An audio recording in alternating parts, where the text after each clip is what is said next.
जिंदगी जहद में है, सब्र के काबू में नहीं। नब्ज़ हस्ती का लहू कांपते आंसू में नहीं।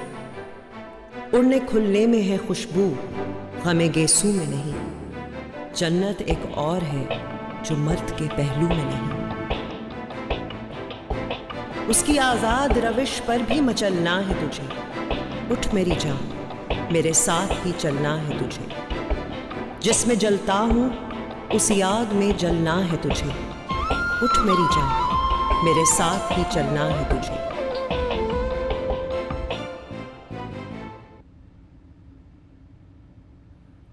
सुफियान से खरीदी तुमने?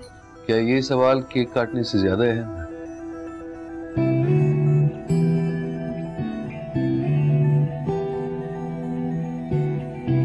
ये कहां से मिली तुम्हें? अरे छोड़ो ना, देखो केक कटने के लिए बेताब है।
नहीं नहीं, मैं सिर्फ कॉफी, नथिंग एल्स। अरे कॉफी तो मेरे बाएं हाथ का काम है, ये लो। कुछ जल रहा है। ओए होए होए होए, इसको ऑफ करो यार। लीव इट, छोड़ दो, छोड़ दो। ओह गॉड, छोड़ दो। नाश्ता बनाने का प्लान फेल हो गया है। आई थिंक तुम लोग जाओ, मैं बनाती हूँ नाश्ता। मैं इसको अरे छोड़ दो ना, रहने दो। जाओ जाओ जाओ जाओ। अच्छा, किचन सब कुछ चला दोगे भाई? थैंक्स यार, लेकिन थोड़ा सा जल्दी, वो बहुत भूख लगी है। गो।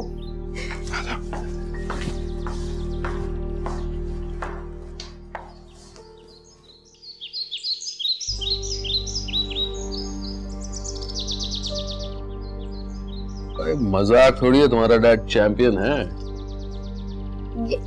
यस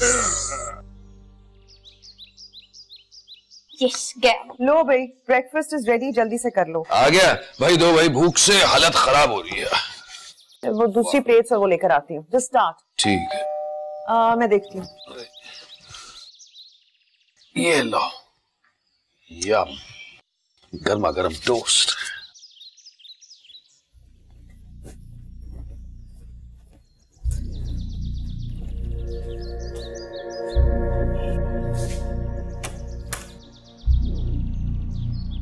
अस्सलाम वालेकुम भाभी, कैसी हैं आप? वालेकुम अस्सलाम। आप? मैं एहतशाम का दोस्त हूँ, अजमल। आप अंदर आइए। कभी उन्होंने आपका जिक्र नहीं किया, इसलिए मैं आपको पहचान नहीं सकती। ऐसा ही है कुछ हमारा दोस्त। घर अच्छा डेकोरेट किया आपने। शुक्रिया। एहतशाम कहाँ है? मैं बुलाती हूँ, आप बैठिए, मैं अभी बुलाती हूँ। आप चाय लेंगे? No thanks. बैठिए आप।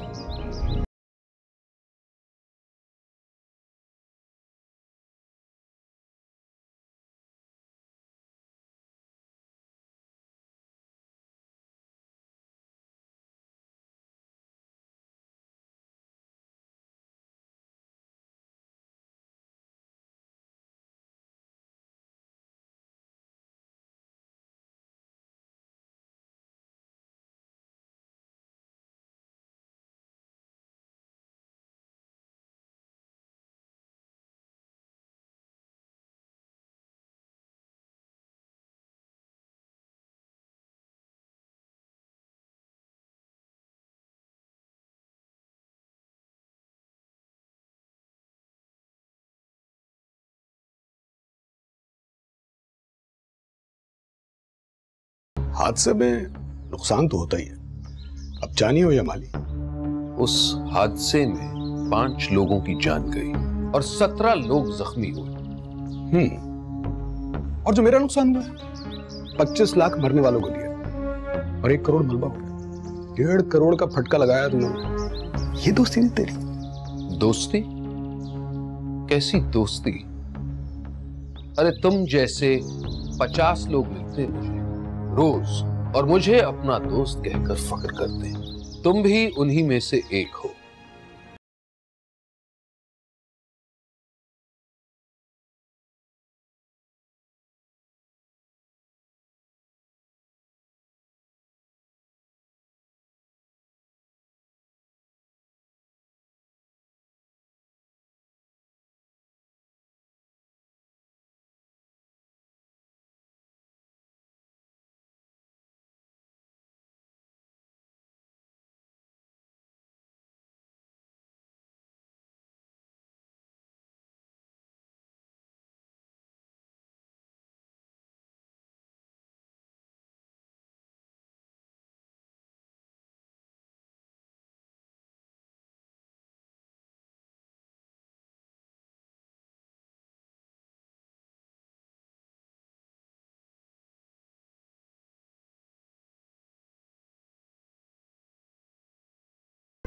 नहीं मारूंगा नहीं, तुम्हारी जान ले लूंगा।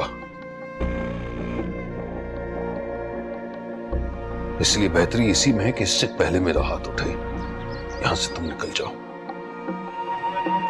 चला जाऊंगा, बस मेरी बात याद रखना, फैमिली वालों को गुस्सा नहीं करना चाहिए। निकल निकल निकलो यहां से। तुम्हारी जरूरत मेरे घर में आने की। निकलो यहां से।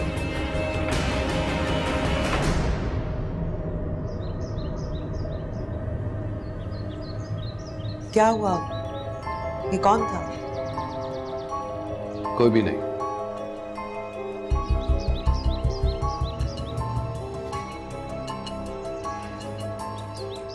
और शुक्र करो कि इस वक्त तुम मेरे घर में हो, वरना यहां से अपने पैरों पे जाने के काबिल ना रहते।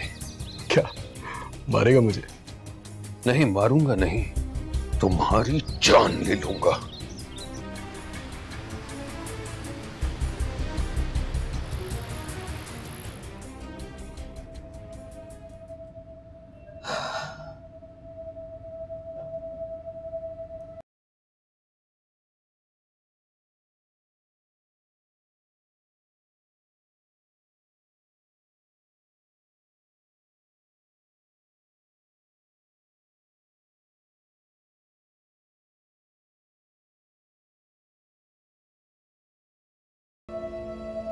Sufiyan, yes ma'am.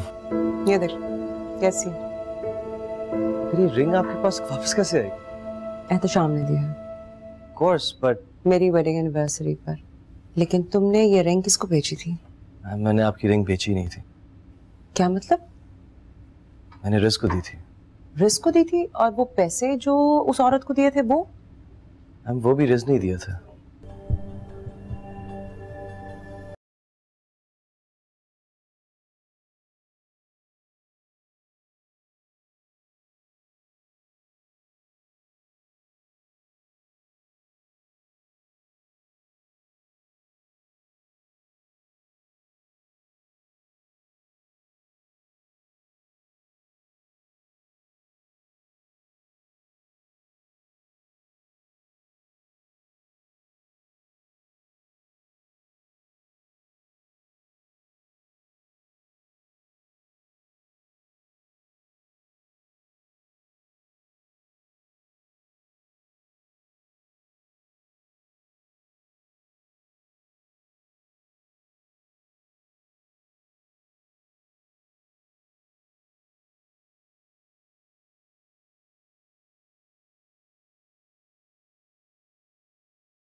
एक बार मुलाकात हुई है सबरीना के घर पे।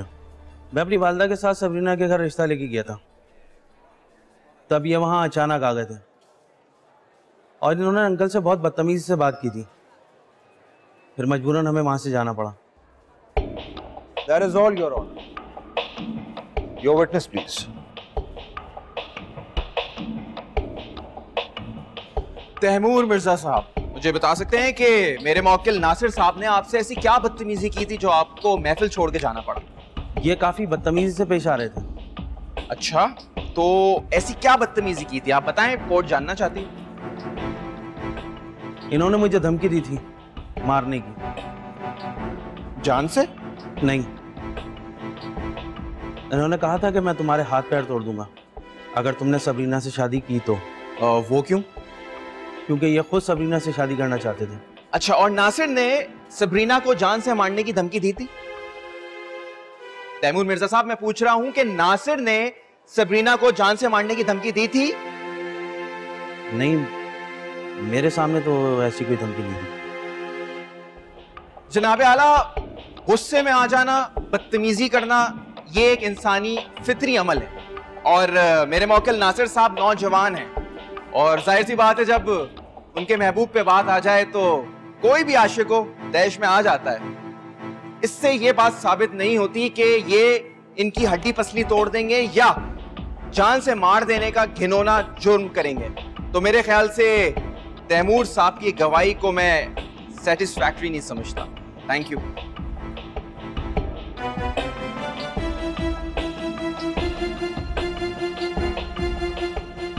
जनाब आला, मैं अपने मौक्कल फयाज अकबर को कठेरे में बुलाने की इजाजत चाहता हूँ। इजाजत है।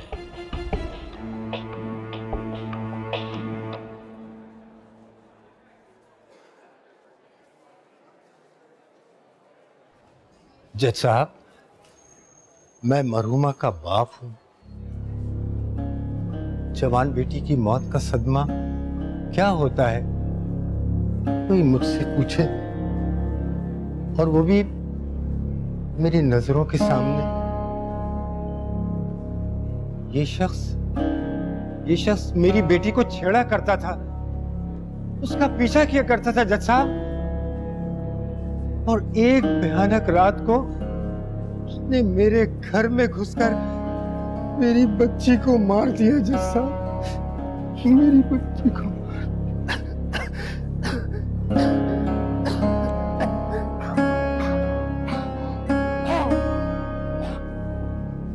मिस्टर माजिद, आपको अपने मौकिल की सफाई में कुछ कहना है?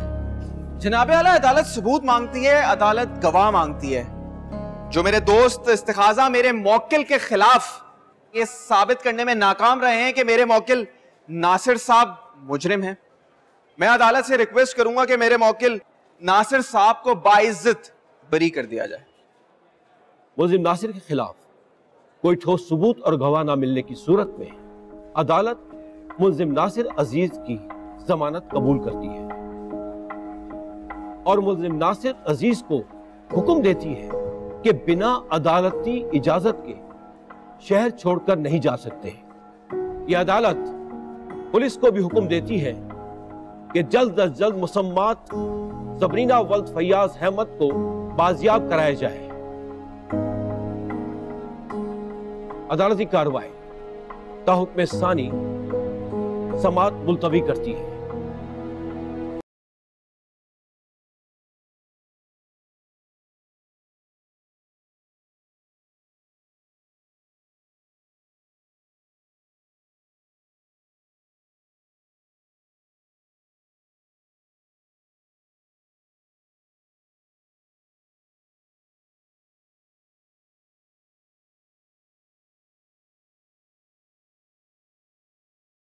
रिंग मेरे ही शौहर को बेच दी?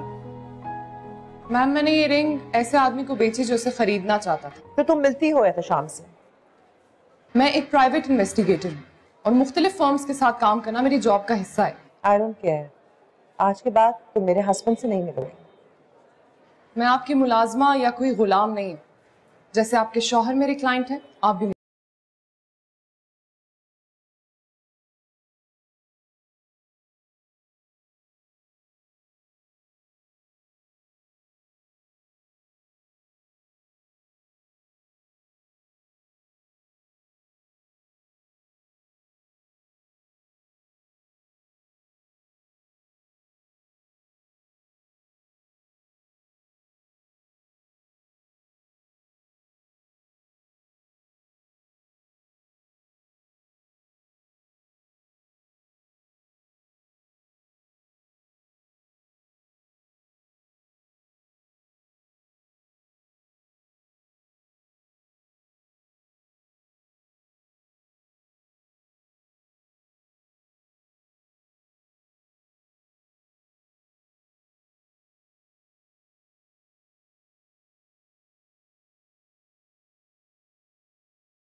जनाब आला 11 अक्टूबर की रात को मुल्जिम नासिर अजीज मेरे मुवक्किल के घर दीवार फलांग कर गए और इस बात का सबूत इस सीसीटीवी फुटेज में मौजूद है।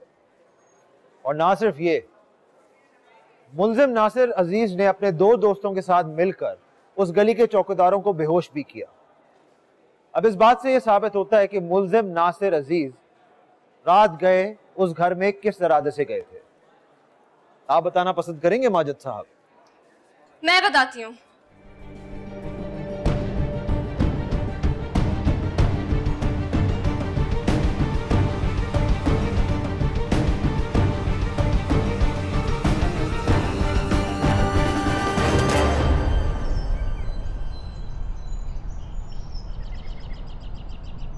जज साहब, मैं हूं सबरीना फयाज। मैं और नासिर एक दूसरे से बहुत प्यार करते हैं। अगर हमारे प्यार से किसी को जलन है तो वो है मेरे डैडी मिस्टर फयाज अकबर। उस रात मैं और नासिर घर से भाग के शादी का प्लान कर रहे थे, लेकिन डैडी ने हमारी बातें सुन ली, इसलिए उन्होंने धोखे से मुझे जूस में बेहोशी की दवा मिलाकर पिला दी।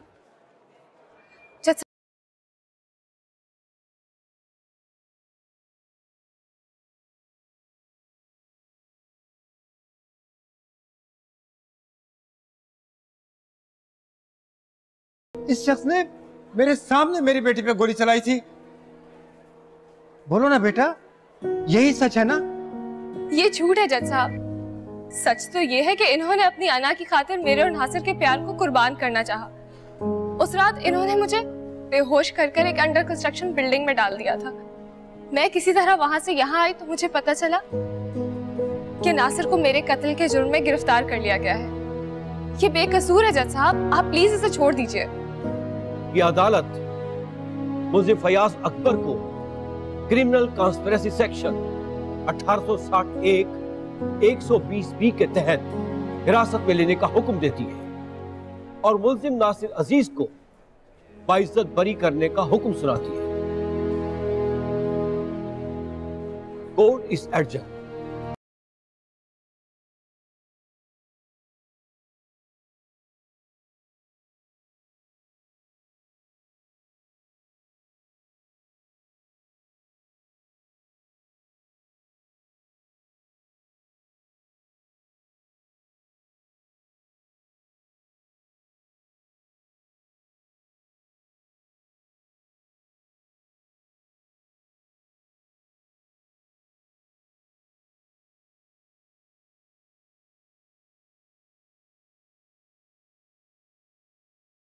तो आपने आज तक हमसे ये बात क्यों छुपाई?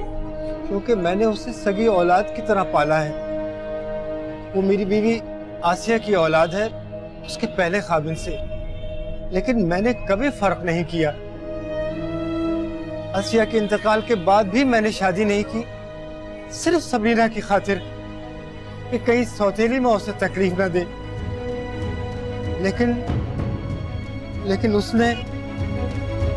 तो आपके कोई और जानने वाले या रिश्तेदार हैं यहाँ पे? हाँ, एक भाई है और उसके 3 बच्चे, और वो पाकिस्तान में नहीं रहते।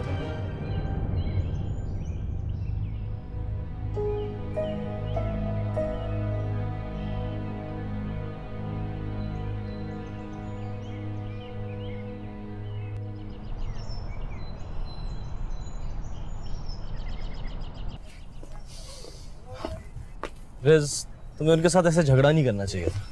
मैंने उनके साथ कोई झगड़ा नहीं किया। ओके? हाँ, लेकिन थोड़ी सॉफ्टली तो बात कर सकती थी, मेरे लिए ही कर लेती। मुझे तो लगता है तुम्हें अर्श मैम के अलावा इस दुनिया में और कोई नजर ही नहीं आता। रिज, देखो, एहतशाम सर मेरे मेंटोर हैं और अर्श मैम उनकी वाइफ है। बॉस भी है मेरी, मैं बहुत रिस्पेक्ट करता हूँ उनकी। इसके अलावा कोई रिश्ता नहीं है हमारा। मैं काफ़ी देर से उनको ऑब्जर्व कर रहा हूँ, एक बहुत पॉजिटिव लेडी है वो। और एहतशाम सर का कहीं और इन्वॉल्व होना, इट्स जस्ट नॉट राइट यार। तो ऐसा इन्वॉल्वमेंट अर्श मैम का भी तो हो सकता है। किसके साथ? Adil sir. What? Adil sir की कॉल है। हेलो। हाँ रिश, किधर हो? सर हम लंच कर रहे हैं। एक सेकंड। लंच के बाद ऑफिस में मिलते हैं। Sure sir. Okay, see you then. Okay. Lunch के बाद फौरन मीटिंग है। हम मंगवा लेते हैं खाना, वरना बहुत देर हो जाएगी। मैंने रिस्क को ऑफिस बुलवाया है, वो ये केस को री-इन्वेस्टिगेट करेगी और तुम्हें रिपोर्ट करेगी। Now you are leading the case. लेकिन क्यों? ये तो तुम्हारा केस है ना। So what? वैसे एक बात मेरी समझ में नहीं आती कि दिलावर ने एहतशाम को हायर कैसे किया होगा। वो एक एक्सपेंसिव लॉयर है नहीं? आई डोंट नो, मुझे नहीं पता। वैसे ऑफिशियली तो हम ये केस हार चुके हैं। पता नहीं क्यों मुझे लगता है कि एहतशाम हमारे मुकाबले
उनके तुम अगर बायर बन जाओ, I mean fake buyer,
okay thank you.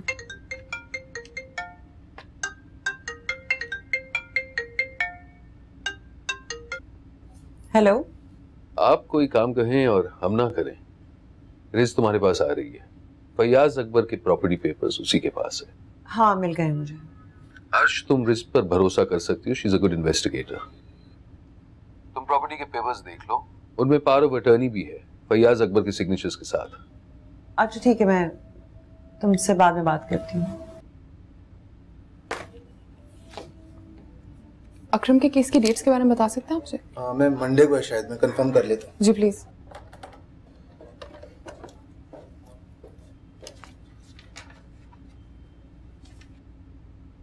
I need your help.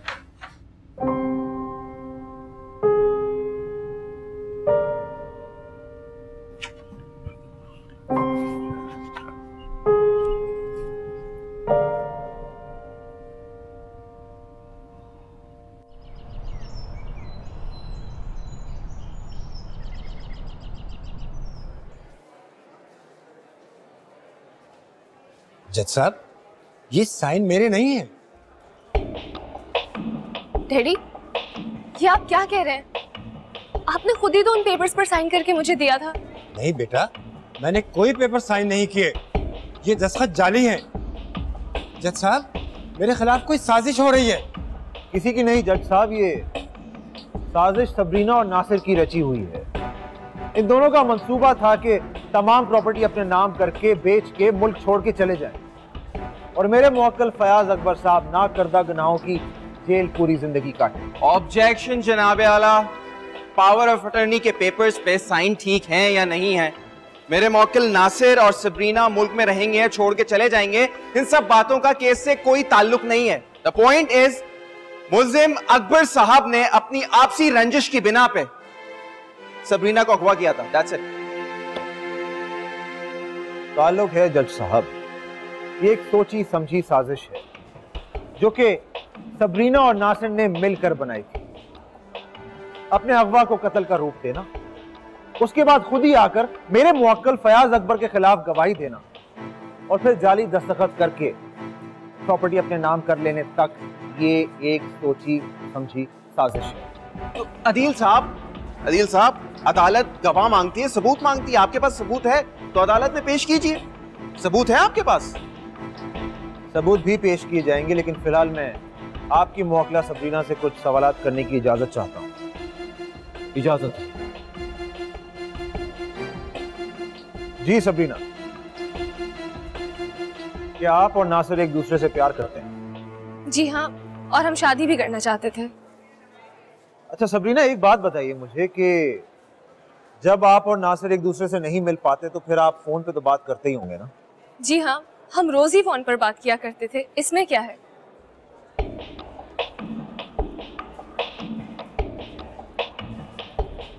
जनाब आला, ये एक सेल्यूलर कंपनी के फोन रिकॉर्ड्स हैं जिसमें 11 अक्टूबर से लेकर आज तक नासिर और सबरीना के कॉल्स के रिकॉर्ड मौजूद हैं। नासिर अजीज के कॉल रिकॉर्ड्स के मुताबिक 11, 12, 13, 14, 15, 16, 17 अक्टूबर तक एक ही स्पेसिफिक नंबर्स पे कॉल की गई है जो कि सबरीना का है। यानी 11 अक्टूबर से लेकर मिस सबरीना का 17 अक्टूबर को कोर्ट में पेश होने तक वो अपनी मर्जी से गायब हुई, अगवा नहीं हुई और वो कॉन्स्टेंटली नासिर के साथ इन टच थी। ये सब झूठ है जज साहब। जनाब आला, ये बात बिल्कुल साबित की जा सकती है इन रिकॉर्ड्स के थ्रू कि किसने किससे कितनी देर बात की, किसने किसको फोन किया, बिल्कुल साबित किया जा सकता है एग्जैक्टली। लेकिन मेरे काबिल दोस्त अदील साहब, आप ये कैसे साबित करेंगे कि ये सारी कॉल्स सबरीना ने अटेंड की? जनाब आला, हमारी फर्म की प्राइवेट इन्वेस्टिगेटर ने under the supervision of intelligence agencies Sabrina और नासिर के दरमियान जो कॉल्स हुई उनकी कॉन्वर्सेशन रिकॉर्ड कराई। प्लीज। यार सबरीना, तुम भी कमाल करती हो। कहाँ रह गई थी यार तुम? मेरी तो जान ही निकल गई थी। नासिर, मैं बिल्कुल ठीक वक्त पर आ गई थी। अच्छा, पेपर्स का क्या हुआ? तुमने अंकल से साइन तो करवा लिए थे ना? कैसे करवा लेती साइन, मुझे मौका ही नहीं मिला। सुनो, तुम फिक्र मत करो, मैंने पावर ऑफ अटर्नी पर खुद ही डैडी के साइन कर दिए हैं। अब कानूनी तौर पर मैं पूरी प्रॉपर्टी की मालिक हूँ। Very good. कल ही एजेंट के पास पेपर्स भिजवा दो तुम। ये मेरी आवाज नहीं है। तो फिर आप इन सारे कॉल रिकॉर्ड्स को झुटलाएंगी मिस सबरीना? क्योंकि हमारे पास 11 से लेके 17 अक्टूबर तक आपकी तमाम कॉल्स का रिकॉर्ड मौजूद है और कोई भी वॉइस स्पेशलिस्ट आपकी आवाज आसानी से पहचान सकता है। अफसोस मिस सबरीना के मेरे मुवक्किल फयाज अकबर ने आपको बाप बनकर पाला और आप उनकी बेटी ना बन सकी। हाँ, ये सच है, मैं इनकी सगी बेटी नहीं हूँ। और लीगली फयाज साहब की सारी प्रॉपर्टी उनके भाई और उनके बच्चों के नाम होनी थी, इसीलिए आपने नासिर को वर्गलाया और ये प्लान बनाया। लेकिन ये प्लान मेरा नहीं था, ये सारा प्लान नासिर ने बनाया कि हम लोग सारी प्रॉपर्टी बेच के इस मुल्क से बाहर चले जाएंगे। तमाम गवाहों और सबूतों को मद्देनजर रखते हुए ये अदालत इस नतीजे पर पहुंची है कि मुल्जिम नासिर अजीज और मुल्जिमा सबरीना फयाज ने मिलकर फयाज अकबर को झूठे अगवा के केस में फंसाने की कोशिश की और फिर दोनों ने मिलकर जायदाद के कागजात पर जाली दस्तखत किए। इस तरह दोनों ने कानूनी और अखलाकी दोनों जुर्म किए। इस बिना पर यह अदालत मुल्जिम नासिर अजीज और मुलजिमा सबरीना फयाज को दफा 465 फॉर्जरी और क्रिमिनल कॉन्स्पिरेसी दफा 1860A 120B के तहत 4 साल कैद बामुशक्कत की सजा सुनाती है और फयाज अकबर को बाइज्जत बरी करती है।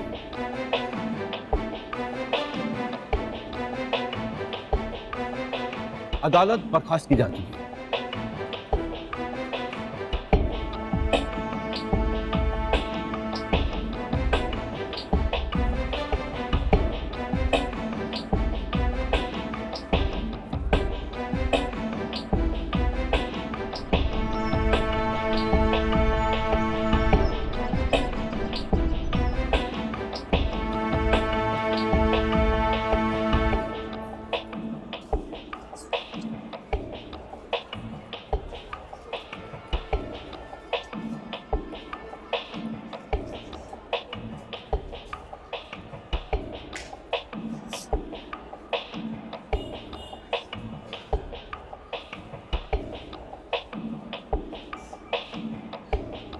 डैडी, मुझे माफ कर दीजिए डैडी,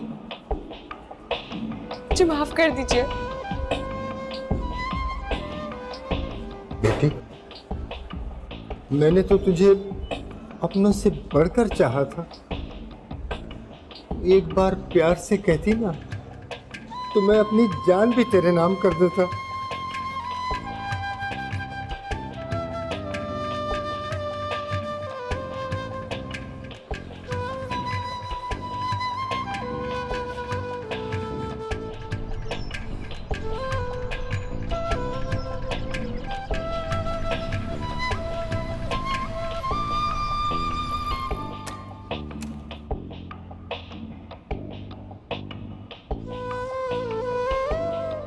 हेलो, एक फेवर मांग सकता हूं? हाँ। जमानत करवानी थी। अच्छा, किसकी जमानत? मेरी। तुम्हारी? हाँ, मुझे अरेस्ट किया गया है। किस जुर्म में? इक़दाम कत्ल के जुर्म में। क्या? इक़दाम कत्ल? मुद्दई एक घाघ आदमी है। मैं समझती हूँ कि उसने जानबूझ के जुमे का दिन कार्रवाई के लिए चुना था, क्योंकि वो जानता है कि एहतशाम बेल नहीं करा सकेगा। और ये हमारे यहाँ एक आम प्रैक्टिस है। मैं भी यही समझती थी अम्मी, और मैं भी इस बात पे यकीन न करती अगर मैंने एहतशाम को धमकी देते हुए अपने कानून से ना सुना। अर्श, हो सकता है तुम्हें कोई गलतफहमी हुई हो। सिर्फ तुम ही एक गवाह हो। अगर तुम आप ये चाहते हैं कि मैं एहतशाम के खिलाफ गवाही दूं? हम सिर्फ ये चाहते हैं कि तुम सच बोलो। आप अच्छी तरह जानती हैं मैं सच पे यकीन रखती हूँ, झूठ कभी नहीं बोलती, लेकिन ये मेरे घर का मामला है। ओ कम ऑन, हम सब जानते हैं कि तुम्हारे घर में क्या हो रहा है।